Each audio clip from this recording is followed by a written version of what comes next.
are first ever, if I have this right, I want to make sure I get this right, Amanda.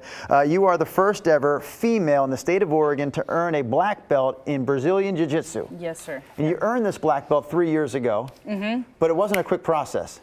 No, not necessarily. Like years in the making. Yeah, 5 years. All right, Amanda Diggins from Straight Blast Gym International. We're talking about Brazilian Jiu-Jitsu and how it's a great workout for you. Next to you, I should point out, this strong-looking fellow is your husband. Yes. And in the beginning of our show today, you were doing some maneuvering, kind of giving us a demo of how to get out of a would-be attacker's grip. Yeah. I will replace your husband for this one role, that is the would-be attacker, in a moment. But I am curious about the sport because you got involved in Brazilian Jiu-Jitsu. Now others have the opportunity to learn through you. How can they take classes? How does this work?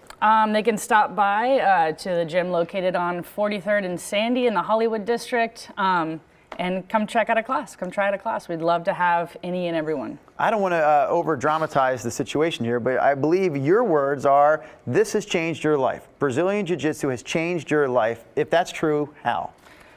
In so many ways, it's made me a lot more aware of just about everything as far as, you know, surroundings and not being vulnerable to attacks as I was sexually assaulted when I was younger. So I wish I had all of this information and the people that are surrounding me now. I think that would have been 100% prevented. You have classes, you teach people self-defense maneuvering, and we're just going to give people a brief example. So in this scenario, again, I'm going to replay, not just for a moment, just for a moment, sir.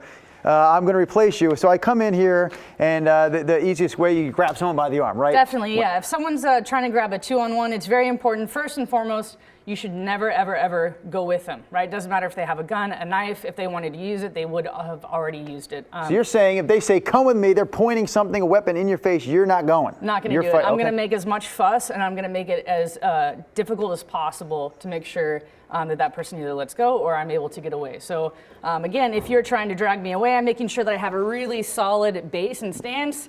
If I'm more square to you and you pull me away, I'm going to step with you every time. Okay? So making sure so I'm pulling. I'm base. sorry, I'm not able to pull harder. If I do feel like I'm missing those steps or I am stepping. Sir, am I pulling too hard? Maybe I'm pulling too hard. I feel like I'm not pulling hard enough. Not at all. If I do feel like I am stepping, we're going to slide into to an open guard position here. Okay, right? oh yeah. Now I'm going to make sure. I feel like you're in trouble, but really maybe I'm in trouble. You're definitely in trouble. So I'm making sure that I'm keeping my head as far away as possible. I have my feet in between you. And from here, I'm looking to either blow out your knees, obviously kick you in the crotch.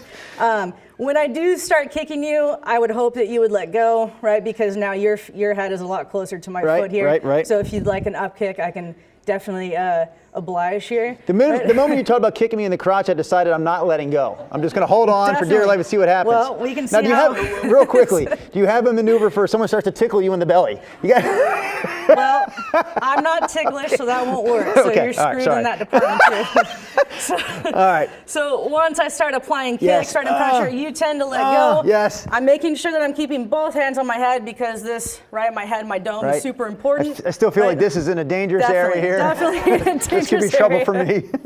So right from here, I want to create as much distance as possible, right? So I can continue to because they might try to come at your throat. Yeah, that's not going to be good for me. So I can frame on you, but if I'm here, I'm going to start my technical stand-up process, which means I'm going to frame or I'm going to kick your shin.